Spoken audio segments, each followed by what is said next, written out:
directora del Servicio Nacional de Gestión de Riesgos, para hacer el balance de las afectaciones que hasta el momento se han registrado en varias provincias del país. Muy buenos días, gracias por acompañarnos. Gracias, Sofía, un gusto, un saludo a toda la ciudadanía.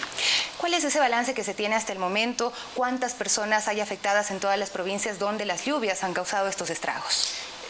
Sin duda son datos que continuamente se van alimentando. Por ejemplo, en el caso del Cantón Baños y Patate tenemos aproximadamente 147 personas afectadas. Y en las otras provincias, en el caso de Sucumbíos, en la vía La Bonita, tuvimos alrededor de 150 personas afectadas, las mismas que han sido evacuadas de forma paulatina, porque en la vía se han encontrado más de 100 derrumbes que han impedido el ingreso, por un lado, de maquinaria, pero también de personal. En muchas ocasiones los militares y nuestros equipos han tenido que ingresar a pie, y eso ha llevado unas cuantas horas de camino, ¿no es cierto?, para poder llegar a la zona donde estaban atrapadas estas personas que se movilizaban en buses, en transporte público. ¿Personas fallecidas por estos hechos, cuántas se registran? Tenemos, en el caso de la situación de Baños, tenemos una persona fallecida y otra persona desaparecida.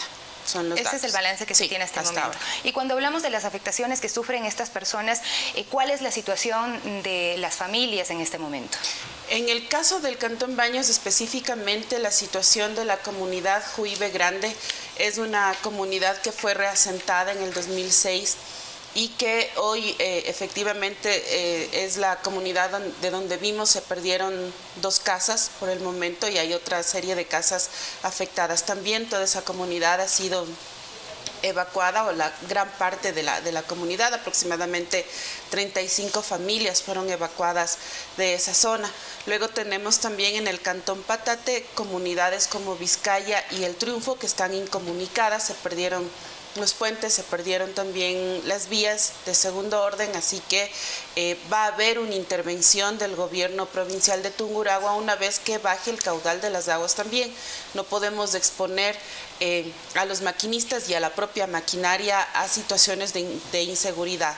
De todas formas, ayer hubo un ingreso de personal militar, personal de del Servicio Nacional de Gestión de Riesgos, para poder introducir alimentos, agua, que son principalmente lo que está necesitando la comunidad.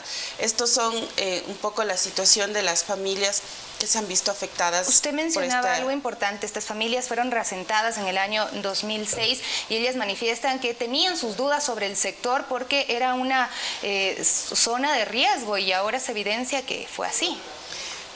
Sí, lo que tenemos conocimiento, hemos estado averiguando un poco la información de cómo se dio el proceso de reasentamiento. En realidad, en ese momento el Midubi había asumido la responsabilidad de reasentar a estas familias.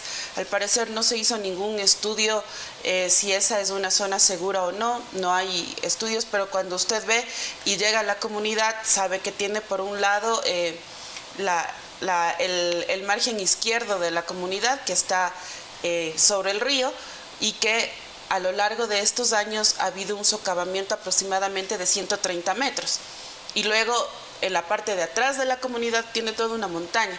Ciertamente la geografía de Baños no da como para tener un lugar adecuado en donde se pueda hacer este reasentamiento. El ministro de Vivienda, Javier Torres, decía el día sábado que se va a requerir aproximadamente 2,5 hectáreas para poder ubicar a 108 familias que son las que viven en esta zona. Por tanto, es vital poder encontrar una zona, un lugar de esas condiciones que además sea una zona segura para poder reasentar, situación a la que está dispuesta toda esta comunidad. Directora, usted decía hace un momento que no se puede atender todavía la situación de estas familias por el mismo temporal, ¿no? ¿Cuáles son los pronósticos que ha dado el INAMI para los próximos días, esta temporada? ¿Cuándo cederá y se podrá ya intervenir más efectivamente? El INAMI nos ha dicho que sobre todo para la zona de Baños, Patate, que es la zona de emergencia, tendremos todavía 72 horas de lluvias. Y también estamos teniendo desde Brasil un ingreso de de nubes y de humedad que están generando esta intensidad de lluvias en la región amazónica y que nos está generando también afectaciones principalmente en vías por el deslizamiento de masas que estamos teniendo de forma recurrente. Así que este es un tema que lo estamos analizando para obviamente tomar más precauciones en algunas zonas donde podemos tener una serie de afectaciones. También es una construcción de escenarios que se tienen que hacer con los gobiernos autónomos descentralizados. ¿Cuáles son las alertas en este momento con respecto a las zonas afectadas? Tenemos Baños, tenemos la Amazonía ecuatoriana, zonas que también tienen presencia importante de turismo. Sí, y precisamente por eso nos parece importante, sobre todo en el caso de Baños, que es una ciudad que vive netamente del turismo, nos parece importante aclarar que la afectación se dio a 10 minutos de la ciudad de Baños, es decir, en la comunidad Juibe Grande. Baños sigue operando normalmente, sigue funcionando la ciudad, la oferta turística está.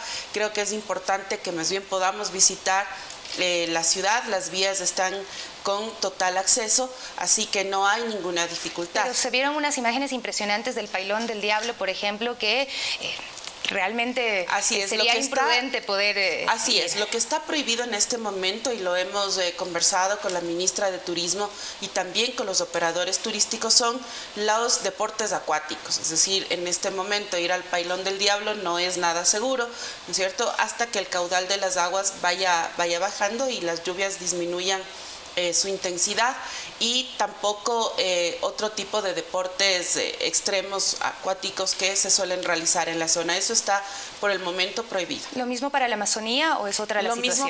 Lo mismo para la Amazonía. Estamos precautelando obviamente la vida de los turistas, de las personas de la localidad, para poder evitar consecuencias. ¿Cómo está el tema de los servicios básicos? Porque también los ciudadanos, de los testimonios que hemos podido revisar, han manifestado la preocupación por la provisión de agua potable, por ejemplo. Así es, en el caso de la comunidad de Vizcaya y El Triunfo, los ciudadanos perdieron el agua, la conexión de agua entubada que tenían, y se está, a través de Senagua y a través de los cuerpos de bomberos, se está llevando hasta cierto punto tanqueros que puedan proveer de agua para las comunidades. Y también, como decía ayer, con los militares, el equipo del Servicio Nacional de Gestión de Riesgos, bomberos, estamos introduciendo canecas de agua para que la gente pueda proveerse de líquido vital. Luego esto deberá ser solucionado. Después de esta emergencia, sí, llega un trabajo importante de distintas instituciones. De recuperación es lo que es la siguiente fase. Una vez que hemos generado toda